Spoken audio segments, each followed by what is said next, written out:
और आज बाबा तुलसी कथा को मोड़ देते हैं कहां पर? कैलाश पर्वत पर। और कैलाश पर्वत का वर्णन हमारे बाबा तुलसी करते हैं कि कैलाश पर्वत कैसा है? अति रम्य है, अति रम्य, बड़ा सुंदर है। और आपको एक बात बता दूं कि कोई भी स्थान, चाहे वो घर हो, चाहे वो महल हो, चाहे बंगला हो, कुछ भी हो, कोई भी स्थान सुंदर बनता है वहां के लोगों से, ना कि वहां की वस्तुओं से। हम घर को सुंदर बनाने का प्रयास किससे करते हैं? वस्तुओं से।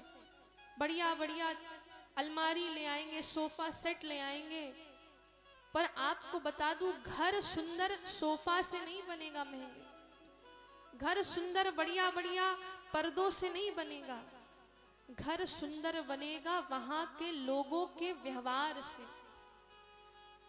घर वालों का जैसा व्यवहार होगा वो घर उतना ही सुंदर होगा।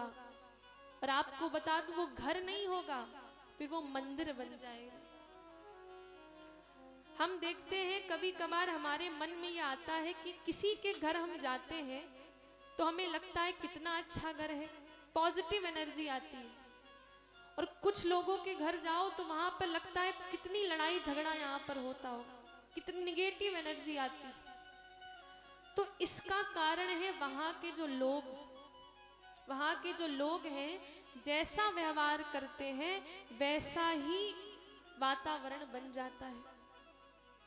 इसलिए कहा जाता है घर में अच्छा व्यवहार कीजिए।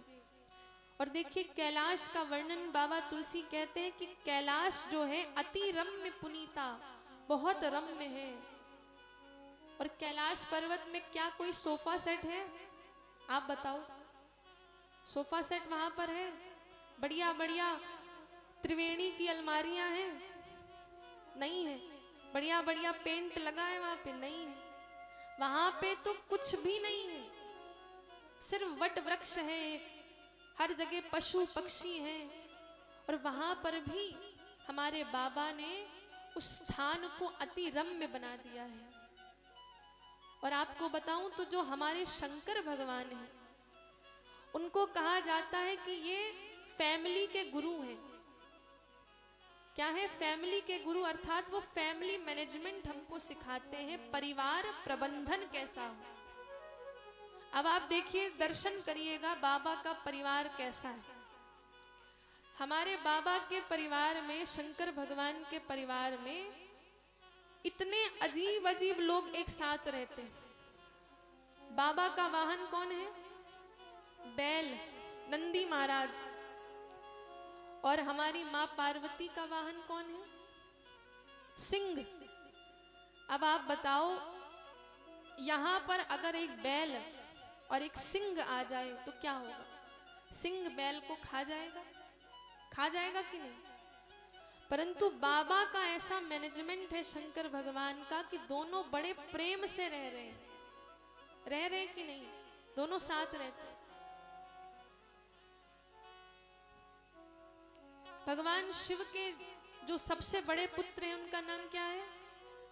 कार्तिकेय जी। और कार्तिकेय जी के वाहन कौन है? मोर। और हमारे शंकर भगवान अपने गले में क्या लटकाए रहते हैं? सर्प। तो मोर और सर्प की बड़ी दुश्मनी चलती है। अगर दोनों एक साथ मिल जाए तो एक दूसरे को खा जाएंगे। पर बाबा इतना प्रेम देते हैं दोनों को कि दोनों एक साथ रह रहे, बड़े प्रेम से रहते हैं। तो इसीलिए अगर हमें परिवार चलाना सीखना है तो हम अपने शंकर जी से सीखें। हमें तो बड़ा दुख होता है कि बहुत से ऐसे शंकर भगवान के भक्त हैं, बाबा की ऐसी तस्वीर लगाई है चिलम पीते हुए महाराज। अब बताइए, हमारे शंकर भगवान जो हमेशा राम नाम का रस पीते हैं, जो राम कथा कहते हैं, अब उनके पास क्या चिलम पीने का टाइम होगा? जो दिन भर राम राम राम रटते हैं, उनके पास क्या ये सब चीजें करने का समय होगा? नहीं। हमेशा राम नाम बोलते हैं, हमेशा राम कथा कहते हैं। तो भगवान शंकर के बारे में ये सब अफवाह नहीं फैलानी चाहिए, और अगर कोई कहे भी तो उसको समझाइए। शंकर भगवान ये सब चिलम भांग ये सब खाते ना पीते हैं। वो क्या पीते हैं? 2 अक्षर उनके पास है बस। कौन से अक्षर हैं? राम। उनके हृदय में राम है, उनके मुख में राम है, उनकी आत्मा में भी राम ही बसा है। तो इसलिए शंकर भगवान के यदि आप भक्त हो, आपसे निवेदन है हमारे मैया और भैया दोनों से कि अगर आप शंकर भगवान को मानते हो तो सिर्फ राम नाम का ही प्याला, सिर्फ राम नाम को अपने जीवन में धारण करो, और अगर सुनना है तो राम कथा सुनो। परिवार चलाना उनसे सीखिए। आज आप देख रहे हो कि समाज की क्या हालत है। आप सब न्यूज़पेपर पढ़ते ही होंगे कि भाई भाई एक दूसरे से लड़ रहे हैं। एक जरा सी जमीन होती है, उसके लिए भाई अपने छोटे भाई को मरवा देता है। ऐसा आप लोग आए दिन पढ़ते हो कि मात्र एक छोटी सी जमीन के लिए एक भाई अपने सगे भाई से लड़ाई कर रहा है। एक बेटा अपने पिता को बाहर निकाल दे रहा है। क्यों? एक जमीन के टुकड़े के लिए। तो इसलिए भगवान आप शंकर से सीखिए कि परिवार को कैसे चलाना है। और इस दुनिया में ऐसा शंकर भगवान का ही परिवार है मैया। ध्यान से सुनिए, यहाँ बातें नहीं करनी है, यहाँ सिर्फ कथा सुननी है। बोलिए जय सिया राम। तो आप देखिए कि शंकर भगवान का ही ऐसा परिवार है जिनके सभी सदस्य पूजे जाते हैं। अब आप देखिए शंकर जी की तो पूजा होती है, साथ में हमारी माँ भवानी की भी पूजा होती है। फिर जो उनके दोनों बच्चे हैं गणेश जी और कार्तिकेय जी, उनकी भी पूजा होती है। और तो और जो उनकी बहुएं हैं रिद्धि सिद्धि, उनकी भी हम पूजा करते हैं। शंकर भगवान के गले में कौन है? सर्प, उसकी भी हम पूजा करते हैं। तो देखिए शंकर भगवान जैसा व्यक्ति अगर परिवार में है तो पूरा परिवार पूजा जाएगा। और मुखिया को भी, घर के मुखिया को भी शंकर जी जैसा होना चाहिए। कैसा होना चाहिए? शंकर जी जैसा, कि सबको प्रेम दे। ऐसा नहीं कि एक ही को प्रेम दे रहे हैं, अपनी ही चला जा रहे हैं। कुछ लोग ऐसे होते हैं ना कि बस अपनी ही चलाएंगे, ना छोटों की बात सुनेंगे, ना छोटों को कहने का मौका देंगे। पर शंकर भगवान कह रहे नहीं, सबके साथ मिलकर हमको परिवार चलाना है। और अगर मुखिया शंकर जी जैसा होगा तो आप देखिएगा कि आपका परिवार भी सर्वत्र पूजा जाएगा। तो ये सीख हमारे शंकर भगवान दे रहे हैं कि परिवार चलाना है तो मुझसे सीखो। और आपने कल यही सुना था कथा के माध्यम से कि भगवान शंकर का विवाह का कारण एक था। देवता इसलिए चाहते थे शंकर भगवान का विवाह हो जाए क्योंकि तारकासुर नाम के असुर ने जन्म ले लिया था। और उसने क्या वरदान मांगा था कि मैं किससे मरूं? शंकर जी के पुत्र से मेरी मृत्यु। और इसलिए देवताओं ने कहा, देवता कैसे होते हैं? स्वार्थ लाग करहि सब प्रीति। सिर्फ वो स्वार्थ में आपसे प्रीति करेंगे। और आपने भागवत जी में भी श्रवण किया होगा कि जब परीक्षित जी कथा सुन रहे थे, सुखदेव जी कथा सुनाना प्रारंभ कर रहे थे, तो तभी जितने भी देवता थे अमृत कलश लेकर आ गए।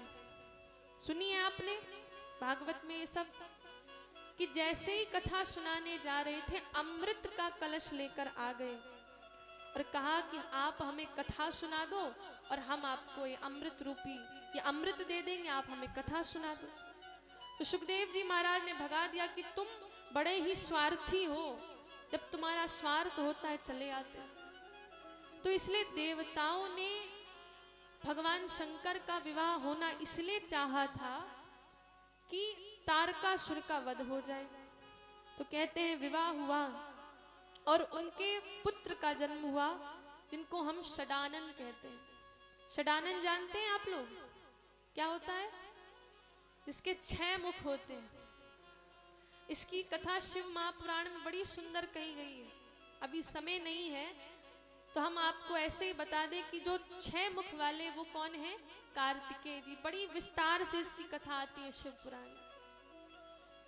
तो कहते हैं षडानन जी का जन्म हुआ, उन्होंने तारकासुर का वध किया और अब बड़े ही आराम से, बड़े ही सुंदर ढंग से माँ पार्वती और भगवान शंकर कैलाश पर्वत में निवास कर रहे हैं।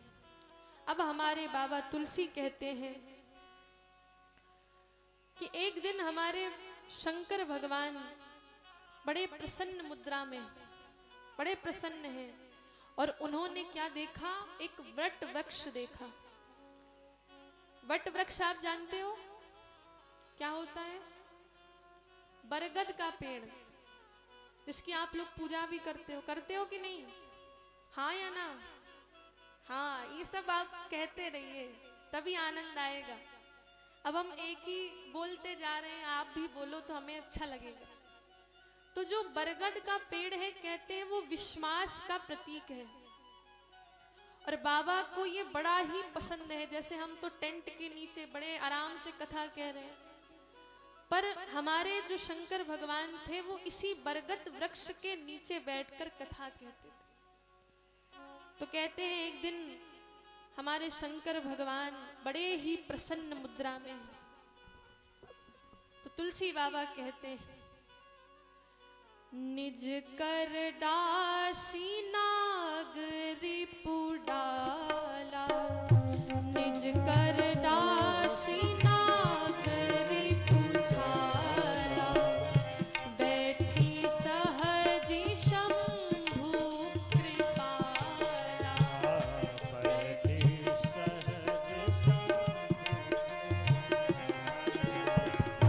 निज कर डासी नाग रिपु छाला,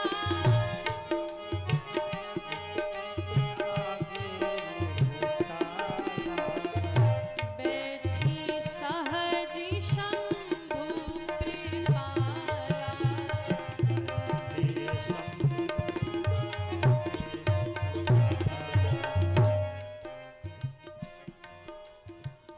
गोस्वामी जी कहते हैं कि वट वृक्ष को देखकर शंकर भगवान का मन अति प्रसन्न हो गया और उसी समय कहते हैं कि निज कर डासी, निज कर डासी नाग रिपु छाला। कहते हैं कि स्वयं शंकर भगवान ने नाग रिपु, नाग आप जानते हो किसको कहते हैं? किसको कहते हैं? हाथी। एक नाग का मतलब तो सांप होता है, पर यहाँ जो नाग है उसका मतलब है हाथी। और हाथी का रिपु अर्थात शत्रु कौन है? सिंह। तो कहते हैं सिंह की जो छाल थी उसको अपना आसन वट वृक्ष के नीचे उन्होंने लगा दिया। और यहाँ पे लिखा है निज कर, अर्थात अपने हाथों से उन्होंने अपना आसन बिछाया। अब यहाँ पर महापुरुष बड़ा सुंदर भाव देते हैं कि उन्होंने, शंकर भगवान ने खुद क्यों आसन बिछाया। अब देखिए भक्ति जो है वो हमें ये सिखाती है कि आत्मनिर्भर बनिए। ऐसा नहीं कि भक्ति भी कर रहे हैं तो लोगों को ऑर्डर दे रहे हैं मेरा आसन बिछाओ तब हम भक्ति करेंगे, ऐसा नहीं होना चाहिए। ये भक्ति सिखाती है कि अपना काम स्वयं करो, किसी के भरोसे मत बैठिए। ये भक्ति हमें यही सिखाती है कि किसी के भरोसे मत बैठिए। कहते हैं कि मुगल साम्राज्य का जो अंतिम शासक था बहादुर शाह जफर द्वितीय, कहते हैं कि एक बार उसके राज्य में शत्रुओं ने धावा बोल दिया। अब वो अपनी सभा में बैठा हुआ, कहते हैं कि सारे सेवक भाग गए, वो नहीं भाग पाया, उसको बंदी बना लिया गया। अब क्यों नहीं भाग पाया? क्योंकि सेवक ने जूता नहीं पहनाया था, खुद जूता भी नहीं पहन सकते। और खुद स्वयं का कार्य नहीं कर पाए, इसलिए बंदी बन गए। तो भक्ति ये आपको सिखाती है कि आत्मनिर्भर बनिए, अपना काम स्वयं करना सीखिए, किसी के भरोसे रहना भक्ति नहीं सिखाती। इसलिए शंकर भगवान ने निज कर स्वयं अपना आसन बिछाया। और दूसरा भाव महापुरुष ये कहते हैं कि उन्होंने स्वयं अपना आसन इसीलिए बिछाया क्योंकि वहां पर उनके गण नहीं थे, और क्योंकि शंकर भगवान को ये मालूम था माँ पार्वती आएंगी, अपना संशय प्रकट करेंगी, और अगर गणों के सामने प्रकट कर दिया तो सबको लगेगा अरे माँ पार्वती होकर संशय करती है। इसीलिए स्वयं शंकर भगवान ने अपना आसन बिछाया। एक बार सभी कहेंगे जय सिया राम, बोलिए सीताराम। सीताराम। शंकर भगवान बैठ गए अपने आसन पर और मस्ती से बस राम राम राम कहते जा रहे हैं। तो कहते हैं कि उसी समय माँ